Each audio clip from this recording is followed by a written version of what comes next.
लो जी, आखिरकार 20 साला जो है ना एक हुकूमत का 20 साला एक डिक्टेटरशिप का भी जो है ना तख्ता उलट गया।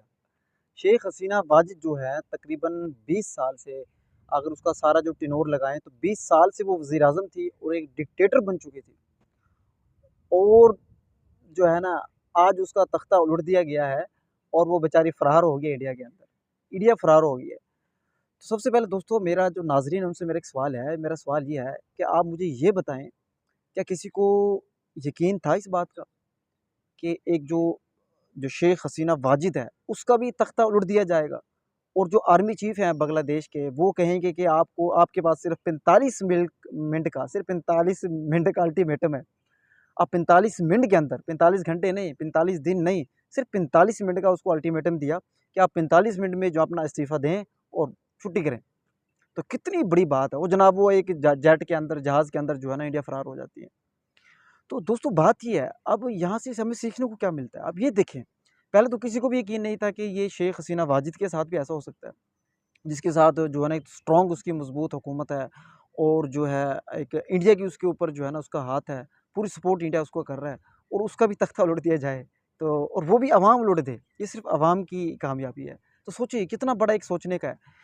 और बात देखें दोस्तों, बात जो है कोई कोई बहुत बड़ा मसला नहीं था, सिर्फ़ क्या है नौकरियों से शुरू हुई। एक एहतजाज होता है तलबा का और ऐसा लग रहा था कि जैसे कि यहाँ रोज़ एहतजाज होते हैं पाकिस्तान में, बिल्कुल एक ऐसा ही एहतजाज है।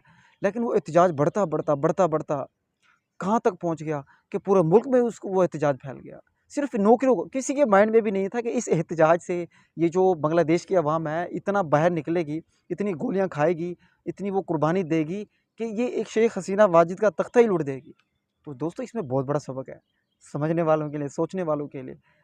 अब देखिए ना, वहाँ तो कैसी कोई हालात नहीं है, वहाँ तो कोई ऐसा बलूचिस्तान नहीं है और ना ही वहाँ कोई ऐसे कोई वज़ीरिस्तान में जैसे ये है, वहाँ ना ही कोई ऑपरेशन हो रहे हैं। लेकिन फिर भी देख लें, ऐसी सूरत हाल हुई कि पिछले कुछ दिनों में के अंदर तकरीबन 300 जो है, 300 लोगों ने की मतलब जाँ भाग हुए, हिलाक हुए, शहादत हुई। और उसके अंदर जो है ना आप देख लें कि एक उस शेख हसीना जिसके माइंड में भी नहीं था। सोचिए, वो इतना ऐसी डिक्टेटर थी, वो ये कह रही थी कि जो तलबा है ये दहशतगर्द है। ये जो आपके सामने आए इनको बाहर निकलें, आपके सामने एहतजाज करें, इनको सीधा गोली मार दो। तो ये देखिए क्या मतलब, सोचिए यहाँ के जो है ना जब ये नौबत आ जाती है, वो मसला बैठ के सॉल्व हो सकता था, नौकरियों वाला इतना बड़ा इश्यू नहीं था। लेकिन जब ये माइंडसेट बन जाए कि जो लोग हैं ये आपके से दहशतगर्द हैं। सोचिए, मैं बात कर रहा हूँ कि कुछ पाकिस्तान में भी कुछ ऐसी सूरत हाल है कि हम अवाम को या पीटीआई का पूरी एक जमात को हम दहशतगर्द डिक्लेयर करने जा रहे हैं। तो सोचिए, वहाँ उन तलबा को कहा गया कि ये दहशतगर्द है। ये मुल्क में इंतशारी टोला है, ये मुल्क में दहशतगर्दी फैला रहे हैं, इंतशार फैला रहे हैं, इनको गोली मार दो डायरेक्ट। तो इस सिर्फ क्या है, 200-300 लोगों की जानें गई हैं, पूरा तख्ता लुट गया। कोई हज़ारों जानें नहीं गई। सोचिए ज़रा, इतनी एक मार होती है जब अवाम खड़ी हो जाती है ना अपने हक के लिए, तो फिर ऐसे हो जाता है। बहरहाल सबसे अहम बात जो है ना, जो आर्मी चीफ़ है उन्होंने कहा कि मैं अवाम के साथ हूँ।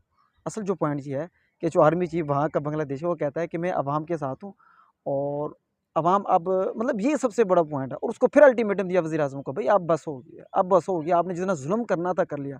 इसलिए दोस्तों कहते हैं कि ज़ुल्म जितना ज़्यादा बढ़ता है ना, वो फिर वो मिट जाता है। वो मिट वो समझो उसका आखिरी एंड होता है। जब वो हद क्रॉस करता है ना, फिर वो मिट जाता है। तो मेरे ख़्याल में इसमें सीखने समझने वालों के लिए बहुत सी निशानियाँ हैं। अगर कोई सीखना चाहे, अगर कोई ना सीखना चाहे, समझना चाहे तो भाई हम क्या कह सकते हैं।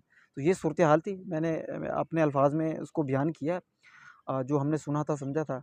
बहरहाल आप दोस्तों की इसके ऊपर क्या राय है कमेंट सेक्शन में ज़रूर बताइएगा। हमारे जितने भी नए दोस्त हैं, जो हमें देख रहे हैं, हमें लाज़मी फ़ॉलो कीजिएगा। बहुत-बहुत शुक्रिया। अल्लाह हाफ़िज़।